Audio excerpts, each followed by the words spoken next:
Hello, this is Vincent Harris, CEO of Harris Media. I'm here in beautiful Malibu, California. I'm speaking at a conference in an hour and a half here at Pepperdine University. Thanks to Pete Peterson, who is the Dean of the School of Public Policy here at Pepperdine, for inviting me. It's going to be a really interesting conversation. So I wanted to talk specifically today about some of the results from a recent Google consumer survey that Harris Media ran online earlier this week. So if you're not familiar with Google consumer surveys, I really recommend that you check them out. If you just go to Google and Google consumer surveys, you can actually put together yourself a survey that will run before some premium content on online websites, sites like the New York Times. Before people read articles on there, it will give them the option to take a survey. So we ran a survey using Google consumer surveys, and there's been a lot of discussion amongst pollsters on the accuracy of Google consumer surveys. They are incredibly accurate. Actually, there was a study done during the last election that looked across all types of public polling, and Google consumer surveys were incredibly accurate, one of the most accurate of any public poll.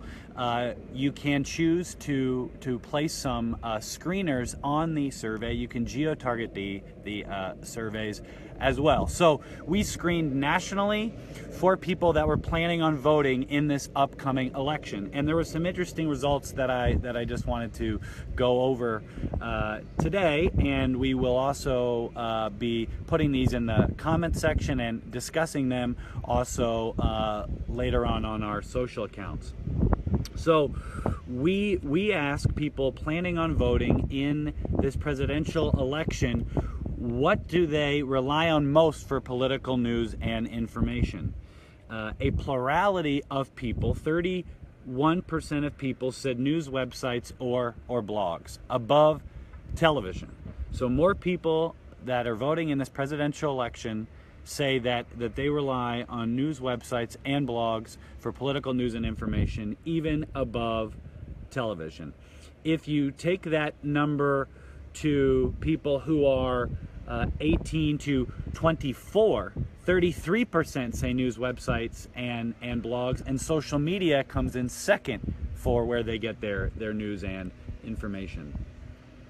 Perhaps one of the most interesting things in this survey to me was we asked voters if they've used the internet to research presidential candidates on political issues in the past month. 70% of voters said that they had. 70% of voters said that they had used the internet to research political candidates in the past month or political issues.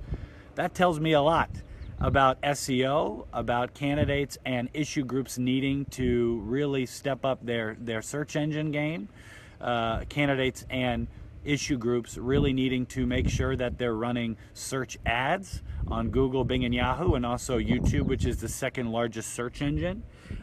If we go to 18 to 24-year-olds for that question, we're dealing with 76% of people voting in this election who have used the internet to research presidential campaigns. We asked voters what type of political information that they trusted most. We gave them the option of information that they've read online, information that they've researched themselves online. That was an answer. Information that they've read in a newspaper, information they've seen on television, or information that they've heard on the radio. Overwhelmingly, 57% of those surveyed, and we surveyed 250 people, we had 250 completions, said that information that they researched online that they trusted most. So what are voters seeing about your candidates' campaigns?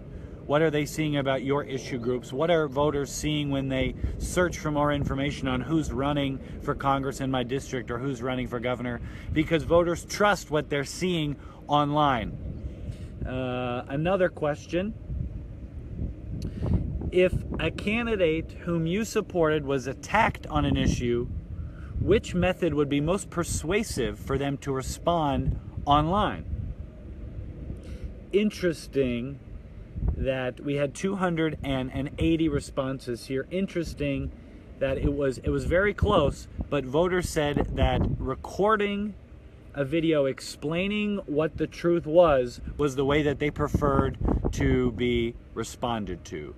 Recording a video explaining what the truth was. Second, very close, was voters asked for a line-by-line response to what the attack was. If someone attacks you saying that you committed X issue wrong or you did X in your past, voters appreciated a line-by-line response online. The only other question that I want to talk about here right now is one where, I don't know about you, but I see in my Facebook feed constant people talking and complaining about politics and what's going on. You've got the camp of people that say, oh, social media shouldn't be a place for political discussion. Then you have people that are posting pro-Trump or pro-Hillary stuff every single minute, it feels like. Then you have people that are engaging all of the time with social justice memes and videos. Well, we asked people, if a friend of the opposite political party repeatedly posted negative comments about your preferred presidential candidate on social media, what would you do? 36% of people responded that they would hide that person from their feed. 36% of people. That was the most answered response. 9% of people said they would defriend that person if they saw somebody who was posting comments on social media that they didn't like. So there's a term called selective exposure, and this is how a lot of voters live on social media. Selective exposure means that voters want to only read information that reinforces their views. It's essentially living in an echo chamber online on social media. And this survey that we ran essentially reinforced that, where a lot of voters are saying that if they come in contact with incongruent information, if they come in contact on social media with a friend who posts that is anti their natural thought process, that instead of engaging with them, they would prefer to hide that person and not see that content. So we asked 10 questions. We just talked about 3 or 4 of them now. We are working on sort of a report detailing what we found and this survey. I highly recommend everybody check out Google Consumer Surveys. It's a wonderful way to test creative and to test content and to test ideas. And I'm about to go head up the hill here and speak at Pepperdine. So I hope everyone has a wonderful day.